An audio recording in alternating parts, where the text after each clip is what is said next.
इस फिल्म की कहानी क्या है? ये कहानी उन 12 अमेरिकन सैनिकों की है जिन्होंने अपनी जाबाजी से हजारों तालिबानियों को धूल चटा दी थी और जीत भी हासिल की थी। अपने देश में हुए हमले और लोगों की मौत का बदला भी लिया था।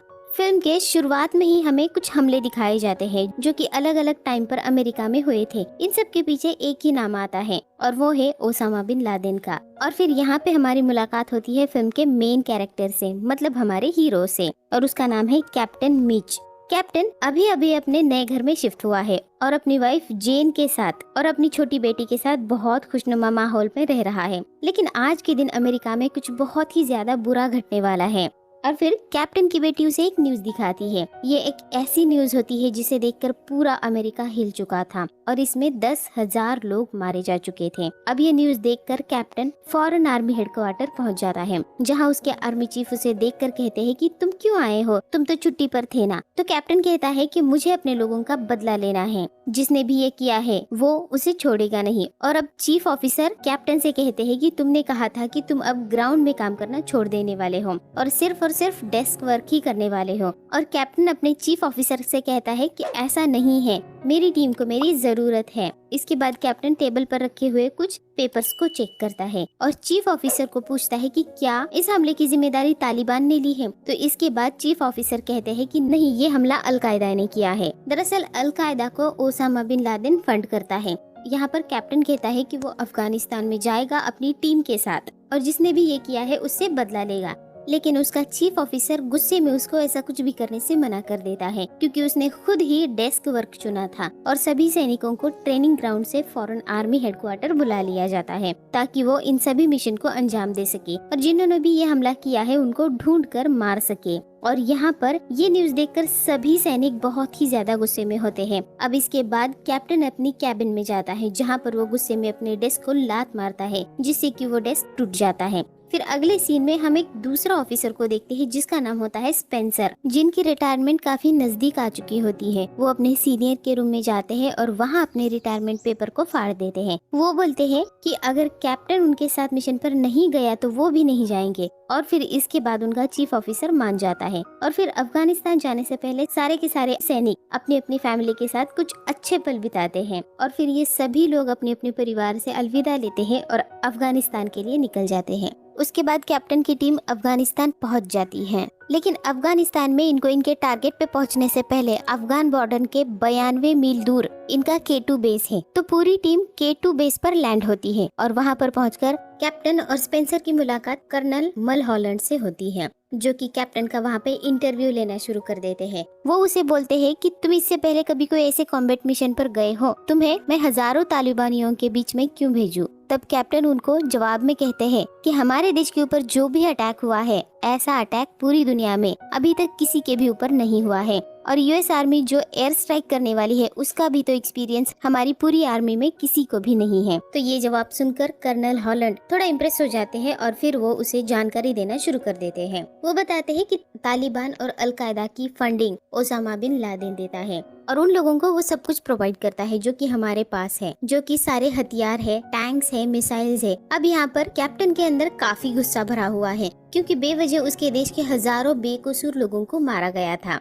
कैप्टन का एक सिंपल सा प्लान रहता है और वो किसी तरीके से तालिबान के हेड मुल्ला रज्जान को मारना चाहता है। वो अब वहाँ से बाहर आ जाता है और अपनी पूरी टीम से मिलता है और उन्हें अंदर दी गई सारी इन्फॉर्मेशन देता है। अब सभी लोग रेडी हो जाते हैं और अब रात हो चुकी है। सारे सैनिक अपनी बंदूक, जैकेट, हेलमेट लेकर हेलीकॉप्टर में बैठ जाते हैं और थोड़ी ही देर बाद रात के अंधेरे का फायदा उठाते हुए तालिबानियों के बेस से थोड़ी दूरी पर उतर जाते हैं। थोड़ी दूरी पर जाने के बाद उनको जनरल दोस्तम की टीम मिल जाती है, जो कि उन्हें रिसीव करने आई थी। दरअसल जनरल दोस्तम अमेरिका को सपोर्ट कर रहे हैं। दोस्तम इन्हें बताता है कि तालिबान के हेड ने तुम सभी को मारने का इनाम रखा है। तुम्हारी बॉडी के $1,00,000 मिलेंगे और तुम्हारा सूट है उसके $40,000 मिलेंगे, इसीलिए सभी को संभल कर रहना होगा। दोस्तम अमेरिकन सैनिकों को सिर्फ 6 घोड़े देता है और जिसको देखते हुए कैप्टन कहता है कि हम तो 12 लोग हैं और तुमने सिर्फ 6 घोड़े क्यों दिए हैं? तो दोस्तम कहता है कि मेरे पास बस इतने ही घोड़े हैं, तुम लोगों को इस पर आना है तो आओ वरना मत आओ।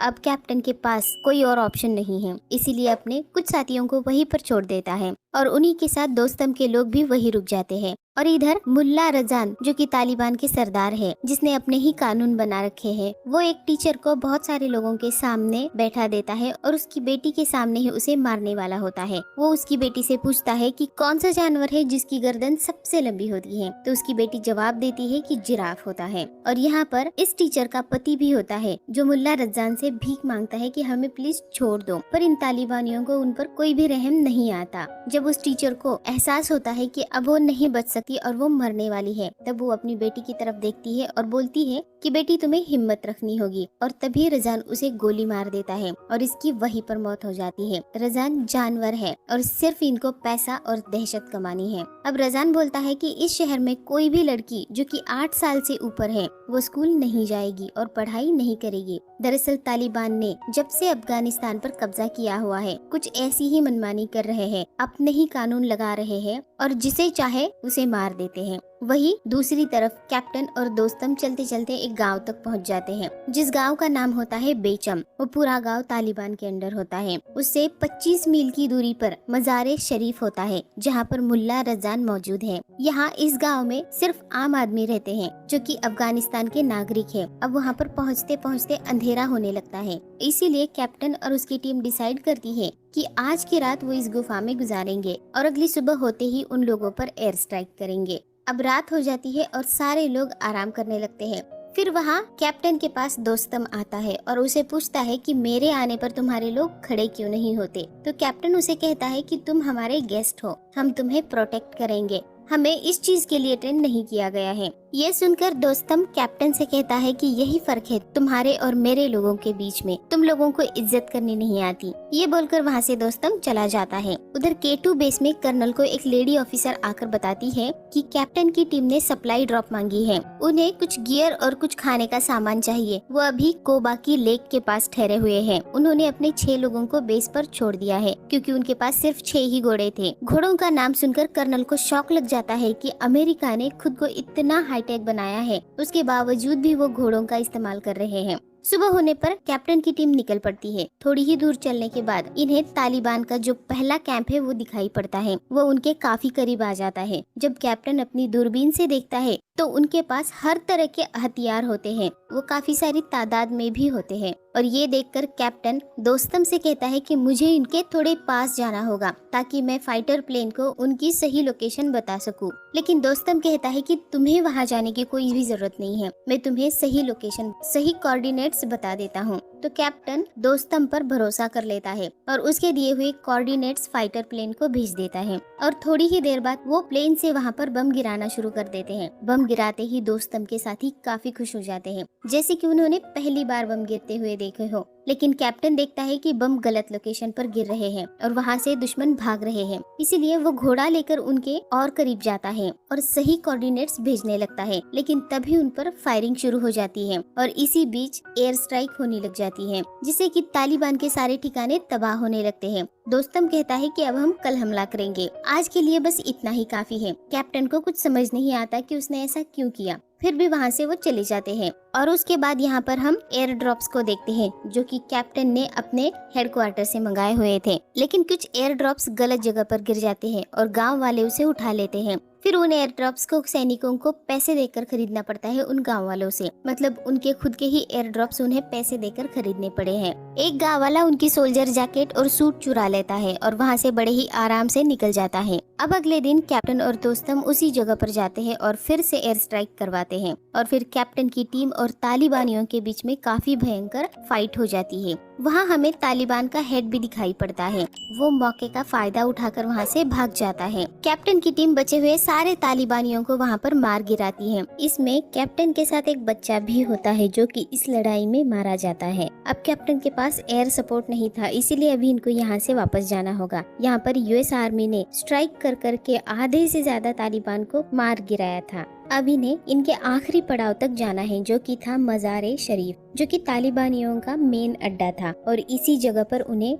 मुल्ला रजान मिलेगा जो कि तालिबानियों का हेड है। वो लोग आगे बढ़ते हैं और अपने खाने के लिए कुछ शिप्स भी खरीद लेते हैं और इसी जगह पर थोड़ा आराम भी करते हैं। अब कैप्टन दोस्तम से बात करने जाता है और उसे बताता है कि अमेरिकन आर्मी ने हमारी तरफ से एक और टीम भेजी है, QDA 555, जिससे अफगानिस्तान के एक लीडर मोहम्मद के साथ वो मज़ार शरीफ के दूसरी साइड से अटैक करेंगे और उसके बाद वो दोनों तरफ से घिर जाएंगे। लेकिन ये बात सुनकर दोस्तम एकदम से गुस्सा हो जाता है, क्योंकि मोहम्मद उसका पॉलिटिकल विरोधी होता है और वो बिल्कुल भी नहीं चाहता कि अमेरिका उसके विरोधी के साथ काम करे। वो कहता है कि अगर यूएस की टीम मोहम्मद के साथ गई तो वो यूएस और कैप्टन का साथ छोड़ देगा, और दोस्तम ऐसा ही करता है। दोस्तम कैप्टन का साथ छोड़कर अपने आदमियों के साथ चला जाता है।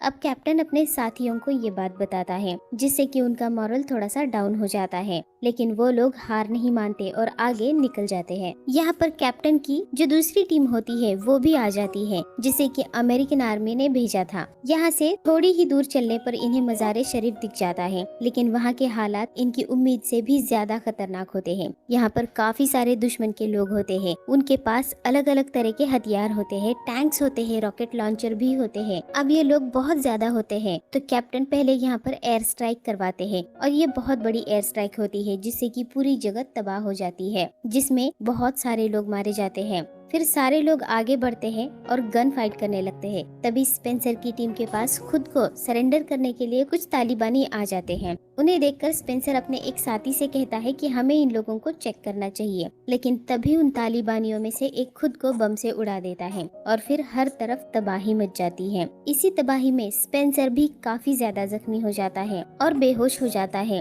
उसकी हालत बहुत ही ज्यादा खराब होती है। तभी दोस्तम कैप्टन की मदद करने के लिए दोबारा आ जाता है, और तभी अचानक से इन लोगों पर तालिबान रॉकेट लॉन्चर्स छोड़ने लगता है। वो पहाड़ों पर रॉकेट लॉन्चर मार रहा था, जिससे कि सभी आदमी यहाँ पर जख्मी हो रहे थे। हर तरफ हड़कंप मच रहा था, और इसी बीच मुल्ला रजान अपने छुपे हुए ठिकाने से बाहर निकलता है और मशीन गन से गोलियां दागनी शुरू कर देता है। ये गोलियां दोस्तम के साथियों पर आकर लगने लग जाती है, जिससे कि वो भागना शुरू कर देते हैं। तभी दोबारा से एयर स्ट्राइक होने लगती है और इसके बाद पूरी तरीके से शांति हो जाती है। ये शांति वही होती है जो कि मौत के पहले होती है। और फिर कैप्टन अपने साथियों के साथ घोड़ों पर उस वॉर में घुस जाता है। यहाँ पर घोड़े से गन चलाई जा रही है। अब यहाँ पर बहुत सारे तालिबानियों को ये मार गिराते हैं, लेकिन इसी बीच इनके जो भी साथी होते हैं मिसाइल की वजह से मारे जाते हैं, और एक मिसाइल आकर कैप्टन के पास गिर जाती है, जिससे वो भी जख्मी हो जाता है। लेकिन वो दोबारा उठ जाता है और सबसे कहता है कि MI-15 लॉन्चर है और इसे लोड होने में 2 से 3 मिनट का वक्त लगेगा। इससे पहले कि इसमें सारी मिसाइल्स लोड करे, हमें उसके अंदर घुसना होगा और इन सभी को उसे चलाने से रोकना होगा, नहीं तो हम सभी लोग यहाँ पर मारे जाएंगे। फिर दोस्तम अपने साथियों के साथ और कैप्टन अपने साथियों के साथ घुस जाता है और फायरिंग करना शुरू कर देते हैं, और बहुत अंदर तक पहुंच जाते हैं जहां पर से मिसाइल फायर कर रहे थे। और यहाँ पर ये लोग बहुत सारे तालिबानियों को मार देते हैं और पूरी तरीके से सन्नाटा कर देते हैं। यहाँ पर जो भी तालिबानी थे वो सभी हारने लगते हैं, और यहाँ पर रजान अपने लोगों को मरता देखकर वहाँ से गाड़ी से भागने लगता है। लेकिन कहते हैं ना कि जिसकी किस्मत खराब होती है उसे ऊंट पर भी बैठा दो तो भी कुत्ता काट लेता है। तो यहाँ पर रजान के साथ यही हाल होने वाला था। वो अपनी गाड़ी से भाग रहा था, लेकिन तभी एक गड्ढे में गिर जाता है और फंस जाता है, और वहीं पर दोस्तम अपने घोड़े पर आकर उसे गोली मार देता है, जिससे उसकी मौत हो जाती है। ये सभी लोग सभी तालिबानियों को मार देते हैं और यहाँ पर ये लोग जंग जीत जाते हैं। लेकिन अभी स्पेंसर की हालत बहुत ही ज्यादा खराब है, इसीलिए तुरंत ही वहाँ पर एक चॉपर बुलाया जाता है और फिर ये सभी लोग वहाँ से निकल जाते हैं। उसके बाद बेस पर सभी लोग सेफली पहुंच जाते हैं। इसके बाद जनरल दोस्तम और मोहम्मद में भी दोस्ती हो जाती है, जो कि दोनों पहले एक दूसरे के विरोधी थे। और जाते जाते जनरल दोस्तम कैप्टन से काफी अच्छी बातें करते हैं और कहता है मैं जब भी इस कंट्री में जाऊंगा वहाँ तुम्हारे फ्लैग लगा लूंगा। इसके जवाब में कैप्टन कहता है कि ये तुम्हारा देश है, तुम अपना झंडा यहाँ पर लगाना। और फिर सारे सैनिक वापस अमेरिका आ जाते हैं, और वो भी सही सलामत और जिंदा। इस वॉर के बाद यूएस आर्मी ने जनरल दोस्तम को अफगानिस्तान का वाइस प्रेसिडेंट बना दिया था। और सबसे अच्छी बात ये है कि ये फिल्म एक सच्ची घटना पर आधारित है, जो कि अमेरिका में हुए कुछ हमलों के बाद की है। इन सोल्जर्स की याद में अमेरिका में हॉर्स सोल्जर्स की भी मूर्ति लगाई गई है, जो कि इनकी बहादुरी को दर्शाती है। और फिल्म के आखिर में हमें 12 सोल्जर की असली तस्वीर दिखाई जाती है, और ये कहानी यहीं पर खत्म हो जाती है। आपको ये मूवी कैसी लगी मुझे कमेंट करके जरूर बताइए।